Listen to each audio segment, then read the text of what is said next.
시청자 여러분 안녕하십니까? 뉴스데일리 베스트 미네커입니다. 지난해 5월 윤석열 대통령이 취임하고 지금까지 여러분들께서 윤석열 대통령에게 바랬던 것을 한마디로 표현하자면 비정상의 정상화일 것입니다. 정상화라는 단어 자체가 앞서 선행된 비정상을 전제하는 단어인데 그만큼 앞서 문재인 정권 5년간 비정상화가 많았다라는 것이겠고, 문재인 정권 시절의 비정상을 정상으로 돌려놓으라는 국민적 염원이 지난 대선 윤석열 대통령이 당선될 수 있었던 주요 원인이 아닐까 생각합니다. 지난 5월 10일은 윤석열 정부 출범 1주년이 되는 날이었죠. 저도 당시 윤 정부 출범 1주년을 맞아 여러분들께 지난 윤석열 정부 1주년을 한마디로 요약하자면 비정상화의 정상화라는 말씀을 드린 적이 있었고, 1년이라는 시간 동안 문재인 정부의 모든 패러다임을 전면적으로 전환한 토대를 마련했다라는 평가를 한 적이 있습니다. 한미동맹의 획기적인 강화와 문재인 정권 시절 꿈도 못 꿨던 한일 관계 복원을 우선적으로 꼽을 수가 있겠고, 탈원전 정책의 백지화라던가 민간주도 시장경제 중심체제로의 전환, 또 노조의 불법과 탈법을 바로잡기 위한 노력과 성과 등등등 1년이라는 짧은 시간 동안 꽤 많은 일들을 해왔습니다.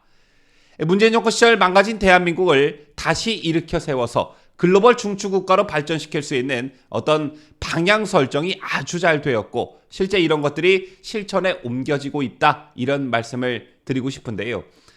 그 중에서도 제가 눈여겨보는 게 바로 자유대한민국 또는 대한민국 자유진영의 철학적, 이념적 정체성을 재확립하는 일입니다. 윤석열 대통령이 취임하고 공식 석상에 연설을 할 때 보면 자유민주주의 국가의 정체성을 확립하자는 메시지가 많이 담기곤 하는데요. 대통령 취임사가 그랬고, 두 번의 8.15 광복절 경축사, 자유총연맹 연설, 그리고 최근 국민의힘 연찬회 연설까지 윤 대통령의 연설을 들어보면 무엇을 중요시하고 국정에 임하고 있는지 단박에 알 수가 있습니다. 저런 윤 대통령을 두고 소위 좌파 언론들은 이제 와서 새삼스럽게 웬 국가 정체성 타령이냐, 철진한 이념 타령이냐, 공안정국으로의 획이냐, 이런 비판 기조가 거세게 일고 있고, 심지어 일부 보수 언론까지 비판에 합세하는 어처구니없는 일들이 벌어지고 있는데요. 저기 집권 여당인 국민의힘마저 뜨뜻미지근한 태도로 일관하면서 윤 대통령 혼자서 고군분투하는 양상입니다. 시청자 여러분께서 또렷이 기억하고 계실 테지만 지난 문재인 정권 5년 동안 그들은 국가의 정체성을 뿌리채 흔들기 위한 작업들을 꾸준히 진행해 왔습니다. 요즘 논란이 되고 있는 홍범도 장군 흉상 문제도 그 일환이었는데요. 저제 중앙일보가 꽤 의미 있는 기사를 실었죠. 문재인 정부에서 이뤄진 홍범도 장군의 유해 송환과 육군사관학교 내 흉상 설치 등은 한미동맹에 기반한 국군의 뿌리를 바꾸기 위해 계획적으로 이뤄진 조치였다는 것입니다. 문 정부가 북한군 창설의 주역이자 김일성 포상을 받은 김원봉이 이끈 항일운동을 국군의 뿌리로 만들기 위해 서운을 시도하다가 반대 여론 때문에 실패하자 홍범도 장군을 일종의 대체제로 내세웠다는 것이 핵심인데요. 즉 홍범도 장군을 부각한 근본적인 목표가 독립영웅 추앙보다는 한미동맹의 근간을 둔 군의 역사를 부정하려는 것이었다, 이겁니다. 자, 그렇다면 그 정황 증거는 뭐냐? 문재인 정부 출범 첫 해인 2017년 8월 국방부의 첫 업무 보고에서 국군의 뿌리에 대한 근본적인 문제 제기가 이루어졌다고 합니다. 문재인이 광복군, 신흥무관학교 등 독립군의 전통을 육사 교육 과정에 포함하고 광복군을 군 역사에 편입시키라, 10월 1일인 국군의 날을 광복군 창설일인 9월 17일로 바꾸는 방안을 마련하라 등의 두 가지를 지시했다고 하는데요. 보고에는 임종석 당시 비서실장과 장하성 정책실장 등이 배석했다고 합니다. 당시 상황을 잘 아는 군 관계자의 말에 따르면 복수의 청와대 인사들은 특히 10월 1일 국군의 날이 정통성이 없다고 강조했다고 하는데요. 참고로 국군의 날은 6.25 전쟁 당시 국군이 처음으로 38선을 돌파한 날 1950년 10월 1일로 지정했고요. 동시에 한미동맹의 근간인 한미상호방위조약 체결일 1953년 10월 1일이라는 그런 의미도 있습니다. 따라서 문재인을 비롯한 문정권 주사파 꼴통들이 이 국군의 날을 탐탁치 않아 했고 실제 변경하려는 움직임이 있었다는 것입니다. 우리 군의 뿌리를 북한이 거부하는 한미동맹의 틀이 아닌 북한이 동의할 수 있는 김일성주의자 김원봉이나 공산주의자 홍범도 장군 등으로 상징되는 프레임으로 바꾸려 했다는 것이지요. 문재인의 지시 말고도 당시 집권여당 차원에서의 입법 움직임도 있었는데요. 문재인의 국군의 날 변경 검토 지시가 있고 난 다음 민주당 소속 의원들은 국회에 국군의 날 변경 결의안을 제출했습니다. 즉 당정청이 일체가 돼서 속전속결로 문재인의 지시가 이행된 것이지요. 자, 그렇다면 그 배경은 무엇이었을까요? 해당 논의에 참여했던 인사는 당시 정부는 한국군의 정체성에서 한미동맹 색깔을 옅게 하고 친북 인사로 정체성을 바꿔야 향후 남북대화에도 도움을 줄 것이라고 생각한 것으로 보인다며 청와대와 혁신위가 김원봉 서운을 원했던 이유는 이를 통해 김원봉의 김일성 낙인을 먼저 없애야 그가 활약한 광복군을 국군의 뿌리로 만들 수 있다는 판단 때문이라고 말했습니다. 하지만 김원봉 서운 시도가 반대 여론에 부딪히자 청와대는 홍범도 장군 띄우기를 동시에 추진하기로 했다고 합니다. 즉 플랜 B에 해당하는 홍범도 부각하기로 목표를 변경한 것이죠. 청와대는 이듬해인 2020년 3월 홍범도 장군의 유해 송환을 추진하려다 코로나19의 영향으로 무산됐고 2021년 8월 광복절에 맞춰 대대적인 유해 송환 행사를 진행했습니다. 유해 송환을 위해 군 특별수송기가 투입됐고 공군 전투기 6대가 호위 비행에 나서는 굉장한 퍼포먼스를 선보였는데요. 자, 그런데 이 퍼포먼스 과정에서 위법 사항이 나와 논란이 될 전망입니다. 당시 문재인 청와대가 이 이벤트에 얼마나 공을 들였는지 알 수 있는 정황이 포착된 것인데요. 2021년 8월 홍 장군의 유해 봉안과 국민 추모 그리고 현충원 안장 등 전 과정은 청와대 의전비서관실이 주도했다고 합니다. 아시다시피 청와대 의전비서관은 쇼하기 좋아하는 탁현민이었습니다. 홍범도 장군 유해 송환을 4, 5개월가량 앞두고 유해 봉안의 전 과정이 VIP, 즉 대통령 행사로 정해지면서 탁현민 의전비서관이 주재한 회의가 이어졌다고 합니다. 기존 행사처럼 국가보훈처가 행사 초안을 마련했지만 초안은 토시 빼고는 남아있지 않을 정도로 삭제가 된 뒤에 청와대에서 모든 의사결정이 이루어졌다고 하는데요. 청와대는 처음부터 카자흐스탄 대통령 답방에 맞춘 전용기 수송 및 특사 파견, 서울공항 영접식, 현충원 안장식, 최고 등급 선수여, 전 과정 생중계 등의 계획을 이미 확정해놓고 논의를 시작했다고 합니다.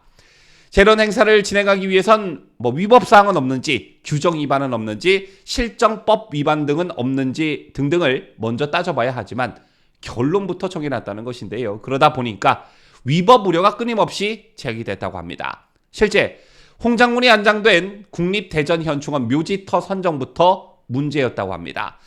국립묘지법 12조는 대통령 외 유공자는 한 평으로 묘지 크기가 정해져 있습니다. 예외적으로 심의위원회의 의결에 따라 8평 묘지 조성이 가능하지만 홍 장군처럼 2장의 경우엔 예외 조항이 적용되지가 않습니다. 자, 그런데 청와대는 VIP, 즉 문재인이 전용기를 보내고 안장까지 직접 주재하는 등 최고의 예우를 다하는 그런 장면을 연출해야 하는데 한평 묘지로는 그림이 나오지 않는다 라면서 무조건 8평 묘지를 확보하라는 취지의 지시를 내렸다고 합니다. 자, 그러자 유해 송환을 열흘 앞둔 2021년 8월 5일 보훈처는 돌연 예외 조항을 만들었다고 하는데요. 지금 보시는 게 바로 그것입니다. 보시다시피 당시 보훈처는 독립유공자 묘역 운영 지침의 2장의 경우에도 필요하면 8평으로 안장이 가능하다는 예외를 추가했습니다. 이렇게 해서 홍 장군의 유해는 이 예외 조항에 따라 8평 묘지에 안장할 수 있었던 것입니다. 8평 정도 묘지는 돼야 그림이 잘 나온다는 그런 이유에서 말이죠. 시기적으로 보면 청와대의 8평 묘지 조성 지시가 먼저 나오고 보훈처가 나중에 지침을 개정했을 가능성이 큽니다. 다시 말해 청와대가 지시를 내릴 당시에는 엄연한 법 위반 사항이었던 셈이죠.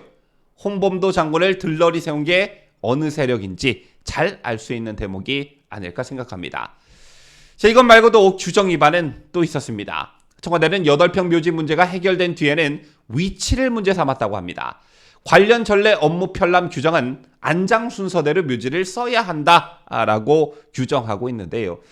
청와대가 현충원을 답사한 후에 업무 편람대로 하니까 묘지가 구석에 있어서 행사 때 VIP, 즉 문재인이 잘 부각되지 않는다며 묘지 위치를 중앙으로 옮기라고 지시했다는 겁니다. 심지어 이 과정에서 생중계 카메라에 나뭇가지가 걸리니까 가지를 치든 뽑든 하라는 그런 지시도 있었다고 합니다.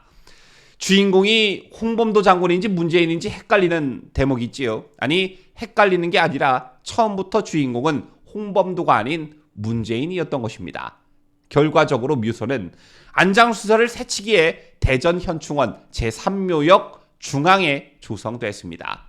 여기에 카메라 앵글을 고려한 추가 위치 조정까지 거치면서 홍 장군의 묘지는 묘역 사이가 1m가량인 다른 묘지와 달리 양옆 3, 4m 공간을 둔 독립묘 형태가 됐습니다. 자, 그리고 묘지석엔 현충원 최초로 신형복체가 사용됐습니다. 아시다시피 신형복은 1968년 통일혁명당 사건과 관련해 국가보안법 위반 혐의로 무기징역을 선고받은 인물이 있지요. 문제는 여러 차례 신형복을 가장 존경하는 인물로 꼽은 바 있습니다. 어쨌든 대전 현충원의 신형복체로 묘지석을 만든 건 홍 장군이 처음이었다고 합니다. 이 역시 청와대 지시로 이루어졌다고 하는데요. 이건 역시 유권 해석을 먼저 한 뒤에 신형복체를 쓴 게 아니라 청와대 지시에 따라 묘지석에 신형복체를 쓰는 것으로 결정한 뒤에 사후에 관련한 유권 해석이 이루어졌습니다. 이런 과정을 거쳐 홍범도 장군은 결국 중복서운을 받게 됐는데요. 상훈법 4조엔 동일한 공적에 대해 훈장을 거듭 수여하지 않는다고 규정돼 있지만 문재인 정부는 당시 홍 장군이 1962년 2등급에 해당하는 대통령장을 받았음에도 2021년 최고 등급의 대한민국장을 수여해야 했습니다.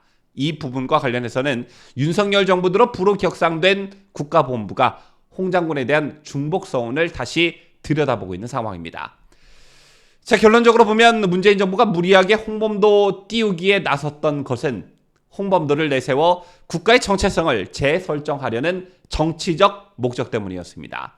김원봉을 가지고 어떻게 해보려다 안 되니까 플랜 B로 홍범도를 철저하게 이용한 것, 그 이상 그 이하도 아니었습니다. 그것도 다름 아닌 북한과 뭘 해보기 위해서 말이지요.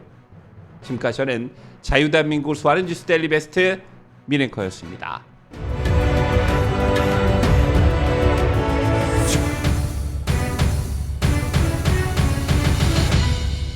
함께해요.